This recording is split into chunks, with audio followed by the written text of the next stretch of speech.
बिस्मिल्लाहिर्रहमानिर्रहीम, अस्सलाम वालेकुम। मैं हूं सलमान हैदर। दुआ परवरदिगार से कि उसने आपको और आपके अहले खाना को अपनी हिफ्ज़ो अमान में रखा हुआ। जी हाँ, टेंशन का मामला एक नए लेवल पर चला गया जब इस मौके पर वो जो लॉन्ग अवेटेड एक प्रेस कॉन्फ्रेंस थी जिसमें पाकिस्तान की मिलिट्री लीडरशिप और जिसमें पाकिस्तान की सिविल यानी सियासी क़यादत उस पर मौजूद हो, वो प्रेस कॉन्फ्रेंस अब से कुछ देर तक होने वाली है। 7:15 का टाइम दिया गया, पहले 6:40 का था। तो डेफिनेटली वो प्रेस कॉन्फ्रेंस जिससे मुतल्लिक़ ये कहा जाता है कि शायद मिक्स होके हो तो तब है, नहीं तो रात 1:30 बजे पाकिस्तान के वजीर इत्तलात को ना बोलना पड़ता, या कुछ प्रूफ्स के साथ कल 6:40 पर DGISPR को आना पड़ता। लेकिन वो एक आवाज जो है ना, जो हम रिक्वायर करते हैं मुल्क कौम से, वो अब वो प्रेस कॉन्फ्रेंस होने जा रही है।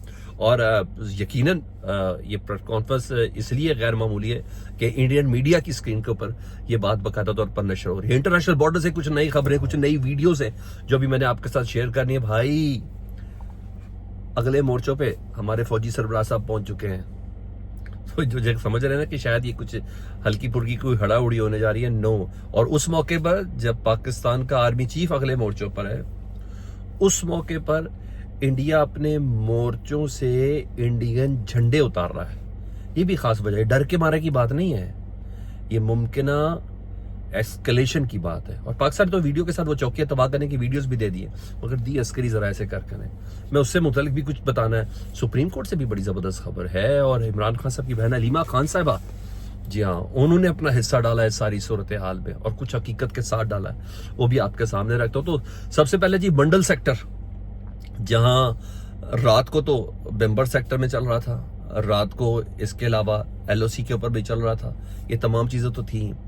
लेकिन मंडल सेक्टर की वीडियो जारी की है नसरुल मिनल्लाह व फतहुल करीब के साथ, और उन वीडियोस में देखा जा सकता है कि पाकिस्तान की जो सिक्योरिटी फोर्सेस है, हमारे जो फौजी जवान हैं, वो क्या कर रहे हैं, इंडिया की तरह कम से कम बातें नहीं कर रहे हैं। जरा पहले वो देख लें मंडल सेक्टर में क्या हुआ है। मुकम्मल तौर पर चेक पोस्टों को तबाह किया जी भारत की, और इस कार्रवाई के नतीजे में 2 भारतीय फौजी अभी हलाक हुए हैं और 5 से ज्यादा जख्मी हैं। और ये कामयाब कार्रवाई डेफिनेटली पाकिस्तान की फौज की जो माहिराना जो उनके स्किल्स हैं उसके ऊपर जरा देखिए क्या है।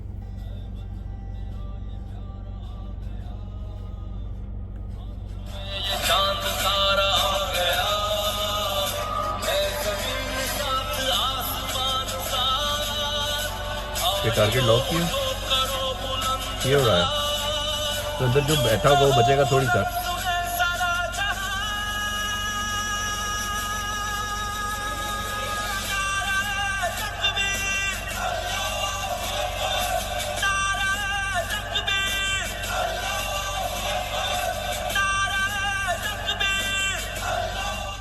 तो मेरा ख्याल है इस वीडियो के बाद कम से कम इतना अंदाज़ा हमें हो गया कि ये बात ना सर, वो इंडियन मीडिया की तरफ से महदूद करदा नहीं है ना सर।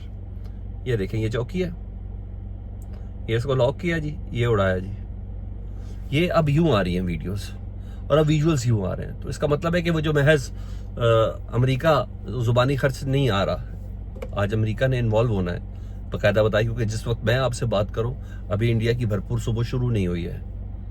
तो अभी 1 से 2 घंटे में बाकायदा तौर पर अमेरिका की तरफ से इस सिलसिले में पाकिस्तान और इंडियन क़यादत से राब्ता भी होना है। और तो और इसके साथ और खबर सुने जी, पाकिस्तान के आर्मी चीफ जो है वो इस वक्त अगले मोर्चों पर है जी, और वीडियोस भी जारी हो गई हैं। ठीक है, किस जगह पे ये नहीं, ये हमें नहीं मालूम। तो इसका मतलब है जब आप अगले मोर्चों पे आपका आर्मी चीफ पहुंच जाए ना, तो उस सेंसिटिविटी का अंदाजा भी आप लगा लें कि हमें दुश्मन से किस किस्म के थ्रेट का सामना है, उसके किस किस्म के पागलपन के साथ हमारा सामना है। अच्छा, ये तो चीजें हो गई। इधर कुछ और रिलेटेड है।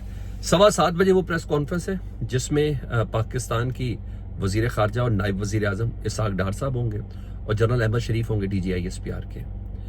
ये वो प्रेस कॉन्फ्रेंस जिसका बाकायदा तौर पर इंतजार हो रहा था, जिससे मुतल्लिक था कि शायद पहले आप और शायद पहले आप वाली पोजीशन थी, मगर इन दोनों का मिलकर बैठकर पाकिस्तान की आवाम को, और इंटरनेशनल, ये दोनों लैंग्वेज में होगा, उर्दू में भी होगा और इंग्लिश में भी होगा, पाकिस्तान की आवाम को भी एतमाद में लेना है और पूरी दुनिया की आलमी बरादरी को भी बताना है कि हम किस सूरत हाल के अंदर इस वक्त जूझ रहे हैं भारत के साथ, हमारा किस फ्रेम ऑफ माइंड में है और भारत की कौन कौन सी तैयारियां। तो ये तो तय है कि हम साथ साथ जवाब तो अपनी मुख्तलिफ जगहों पर दे रहे हैं, लेकिन इस वक्त आर्मी चीफ मौजूद है। और जिस वक्त मैं आपसे बता रहा हूँ अगले मोर्चों पे खबरें जो मेरे पास है जी, उसके मुताबिक भारत ने ना लाहौर, कसूर और सियालकोट बॉर्डर पर अपनी मुतअद्दिद एडवांस पोस्टें खाली कर ली हैं। जो उनकी पोस्टें उधर मौजूद थी, और भारतीय परचम तक उतार दिए और भारतीय दस्ते पिछले मोर्चों पर चले गए। इसका मतलब ये नहीं कि वो खौफ के आलम में चले गए। फिर मैं आपको बताता हूँ, इनको ये पता कि हमारी शरारत का रद्द अमल क्या होना है, क्योंकि हम फायर करते हैं, पाकिस्तान उसका जवाब देता है, मोर्चा भी उड़ता है और फौजी भी मरता है। एक तस्वीर तो दिखाओ कोई पाकिस्तानी मोर्चा उड़ाने की यार, कोई एक तस्वीर तो पाकिस्तानी फौजी की किसी डेड बॉडी की दिखाओ। नो, है ही नहीं आपके पास। अब कर ही कुछ नहीं सके, बातें बहुत कर गए, प्रैक्टिकलिटी के अंदर थोड़ा फुकदान है। तो ये चीज है। तो ये दूसरी जो फौजी और सिविल प्रेस कॉन्फ्रेंस है ना, ये जंग के हालात और मेयार इन दोनों का तयन करने जा रही है जी, जिस मैंने कहा जिस वक्त बात कर रहा हूँ। दूसरा, इमरजेंसी का आलम क्या है। आज दोबारा नरेंद्र मोदी साहब ने अपने तमाम सजे खबे के जितने भी उनके मिनिस्टर्स थे और NSA के जो चीफ था उससे उन्होंने मुलाकात की, और हसासियत का आलम यह है कि भारत के जो वजीर आज़म नरेंद्र मोदी साहब, उन्होंने 9 मई को रशिया जाना था उनकी विक्ट्री परेड को अटेंड करने, रशिया की विक्ट्री परेड को अटेंड करने थे, जब दुनिया भर से मंदुबीन उन्होंने बुलाए थे। चीन आ रहा था, ईरान के सदर थे, तो नरेंद्र मोदी साहब ने इनकार कर दिया कि जी मैं क्रेमलिन में नहीं जा सकूंगा। और क्रेमलिन के यानी जो रूसी जो तर्जुमान है, उन्होंने कहा नरेंद्र मोदी साहब को इनवाइट किया था, लेकिन वो नहीं आ पाएंगे क्योंकि उनके मुल्क के अंदर जंगी सूरत हाल है। इसके पेश नज़र ये तो हो गई एक सूरत हाल जी।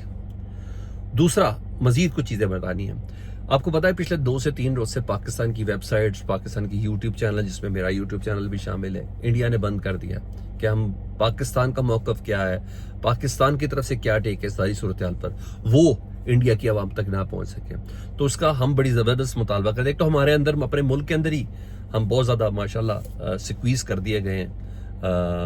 आप फायरवॉल की शक्ल में कह लें या आप किसी भी VPN की शक्ल में, हम खुद पाकिस्तान के अंदर रह के इतने आज़ाद नहीं है। तो ऐसे में इंडिया ने कर दिया तो हमें इतनी तकलीफ भी नहीं हुई कि चलो हमारे यहाँ हो रहा है। तो ज़रा पाकिस्तान ने उसका रद्द-ए-अमल दिया, और रद्द-ए-अमल कोई और नहीं, आपको पता है अस्करी हवालों के बहुत करीब है फैसल वाडा साहब सेनेटर, उन्होंने कहा कि पाकिस्तान ने मुल्क में भारतीय वेबसाइट्स को ब्लॉक कर दिया। उनके कंफर्म, उनकी वजह से मैं कंफर्म कर रहा हूं, क्योंकि उन्होंने कहा सोशल मीडिया एक्स पर पोस्ट में सेनेटर फैसल वाडा साहब ने कहा कि पाकिस्तान ने पहले मरहले में इंडियन वेबसाइट्स पाकिस्तान में ब्लॉक कर दी हैं। जो इंडिया पाकिस्तान के साथ किया, पाकिस्तान ने वही जवाब दिया। हर इंडियन इकदाम का जवाब सूद समेत वापस किया जाएगा। अभी तो सिर्फ असल है, सूद अभी बाकी है। ये तमाम बातें उन्होंने की है। जो इंडियन ऑपरेटेड जो यूट्यूब चैनल्स हैं उनको बंद कर दिया गया है। अब लेट्स सी, मैं भी थोड़ी देर में इसको कंफर्म करता हूँ। हाँ, पाकिस्तान के जो यूट्यूब चैनल्स हैं वो इंडिया में बहरहाल बंद हैं। इस मौके पर इमरान खान साहब की बहन अलीमा खान साहबा ने कल इमरान खान साहब के जो ट्विटर हैंडल से जो बयान नशर हुआ, कल जो फैसल चौधरी साहब मुलाकात करके आए इमरान खान साहब से, और एक और वकील भी थे, 2 ही वकील मुलाकात करके आए थे। अलीमा खान साहबा ने उसकी तस्दीक की है, उन्होंने मजीद लाउड एंड क्लियर मैसेज भेजा है। अलीमा खान साहबा कहती हैं कि हमें बाहर से नहीं, पहले अंदर से खतरा है, लिहाजा मुल्क को अंदर से मजबूत करें। इस्लामाबाद वो हाई कोर्ट में थी, उन्होंने कहा दुश्मन की जरूरत नहीं हो सकती कि पाकिस्तान की तरफ से मैली आंख निकाल के देखे। उन्होंने कहा जो फैसल चौधरी साहब ने कल मोदी से मुतल्लिक मुकम्मल बात नहीं बताई कि इमरान खान ने क्या कहा, वो मैं आपको बताती हूँ। उन्होंने कहा इमरान खान ने कहा है कि मोदी ने जो किया है इसकी वजह से पाकिस्तान मुत्तहिद हो गया है और ये एक कौम की तरह खड़े हो गए हैं। बानी PTI ने यह भी कहा था कि हम फार्म 47 हुकूमत के साथ नहीं खड़े हैं, जो फैसल चौधरी बताना भूल गए थे। लेकिन मैं आपको बता दूं, कानून की हुक्मरानी के लिए जजेस नहीं खड़े होंगे तो अवाम किसके पास जाएंगी। तो उन्होंने बताया कि हम हुकूमत के साथ नहीं खड़े, पाकिस्तान के साथ खड़े हैं, क्योंकि इमरान खान साहब का ये मुकम्मल पैगाम था। लाउड एंड क्लियर इस बात को जरा सुन लिया जाए तो सबसे ज्यादा मुनासिब है। इधर वो सुप्रीम कोर्ट के कुछ इक़दामात से मुतालिक आपको बताऊं, सर बस कर दे, अब तो एक तमाशा ही है जो बरपा है। मखसूस रिश्तों का फैसला दिया था जी, जिसमें 8 जजेस की अक्सरियत थी और टेक्निकली 11 जजेस की अक्सरियत थी। उसका जी फैसला जो दोबारा लगा दिया गया जी, नजर सानी की अपील। आमतौर पर नजर सानी की अपील में वही जजेस शामिल होते हैं, एक प्रिंसिपल रूल है, वही जजेस शामिल होते हैं जिन्होंने ये फैसला दिया हो। जाहिर बात है जस्टिस मंसूर होंगे, जस्टिस मुनीब होंगे, वो हर हालत में उसके अंदर शामिल होते हैं। लेकिन अब जिन्होंने इख्तलाफी नोट लिखा है ना, उस नए बेंच के अंदर उनको शामिल किया गया है ना, मजेदार बात। और बेंच के सरबराह भी वही शख्स होगा जिसने इख्तलाफी नोट लिखा था और जिसने इलेक्शन कमीशन को कहा था कि सुप्रीम कोर्ट के इस फैसले पर अमल ना करें आप। वही बंदा उस बेंच का सरबराह है जो पाकिस्तान तहरीक इंसाफ की मखसूस नशिस्तों के फैसले के हवाले से नजर सानी अपील को सुनेगा। और जिन्होंने अक्सरियती फैसले तहरीर किया था, जस्टिस मंसूर अली शाह, जस्टिस मुनीब अख्तर, वो नहीं है सर, वो तमाम अफराद नहीं है। बेशतर जजेस वो शामिल नहीं है जिन्होंने इसके अक्सरियत में फैसला दिया था। जजेस के नाम आपको बताता हूँ सर। और 6 मई को समाअत के लिए मंजूर कर लिया गया पाकिस्तान तहरीक इंसाफ की मखसूस नशिस्तों के केस को, जिसको सुप्रीम कोर्ट फैसला दे चुका है नजर सानी के ऊपर। अच्छा जी, जस्टिस अमीनुद्दीन साहब इस आईनी बेंच की सरबराही कर रहे हैं। जस्टिस जमाल खान मंदोखेल साहब जिन्होंने इख्तलाफी नोट लिखा था, मोहम्मद अली मजहर साहब, आयशा मलिक साहिबा, सैयद असन अजहर रिजवी साहब, इन्होंने फैसले के हक में दिया था। अच्छा, मुसरत हिलाली साहिबा, नईम अख्तर अफगान साहब जिन्होंने बकायदा इलेक्शन कमीशन का था अमल ना करे कोई मसला नहीं है, अकील अहमद अब्बासी, शाहिद बिलाल हसन, मोहम्मद हाशिम खान काकड़, नए नए जज भी शामिल कर लिए गए जी इसमें, सलाउद्दीन पनवार और अमीर फारूक, जबकि जस्टिस अली बाकर नजफी साहब हैं। नहीं है तो जस्टिस मंसूर अली शाह इसके अंदर नहीं है, नहीं है तो जस्टिस मुनीब अख्तर इसके अंदर नहीं है। और केस क्या है? पाकिस्तान तहरीक इंसाफ की मखसूस नशिस्तों का। तो आप समझ जाएं कि 26वीं आईनी तरमीम के बाद हम लूले लंगड़े अपाहज कैसे कर दिए गए हैं। इस अदलिया को कैसे, जिसे कहते हैं ना, किस तरह बेसरोसामा कर दिया गया, वो मेरे ख्याल है इससे बड़ी कोई और मिसाल है नहीं है। बहरहाल इन तमाम चीज़ों के साथ अगर मैं और कुछ खबरें आपके साथ एक्सचेंज करूं तो उसमें यह कि भारतीय हुकूमत ने अपनी सलामती जो कमेटी है ना एडवाइजरी, उसकी बोर्ड की तश्कील दी है, और कौमी सलामती एडवाइजरी, जिससे मुतल्लिक है कि पाकिस्तान ने भी नेशनल सिक्योरिटी का जो एक रिप्रेजेंटेटिव है कौमी सलामती अमूर का, उसको भी तय करना है मुईद साहब के बाद। उसमें जी साबिक रॉ के जो सरबराह हैं अलवोक जोशी, उसको भारत का नया सिक्योरिटी बोर्ड तैनात किया गया है। भारत को अब याद आया कि मशवरा कब लेना है, जब वो तमाम बातें कर चुका है। भारत को अब याद आया है कि बगैर सबूतों के इल्जामात लगाने, लेकिन हाँ दुनिया को बताना पड़ेगा। लेकिन भारत अपनी कहते हैं ना सफबंदी इस तरीके से कर रहा है, और हम अपनी तैयारियों में काफ़ी ज़्यादा वीक है, मुझे ऐसे लगता है। ये अपडेट्स ही थी, और अभी देखते हैं थोड़ी देर में प्रेस कॉन्फ्रेंस आती है पाकिस्तान की फौज की और पाकिस्तान की सिविल क़यादत की, देखें क्या फैसले होते हैं। फीडबैक से मतलब जरूर आगाह करें, अपना बहुत ख्याल रखें। अल्लाहुम्मा सल्ली अला मुहम्मद व आले मुहम्मद।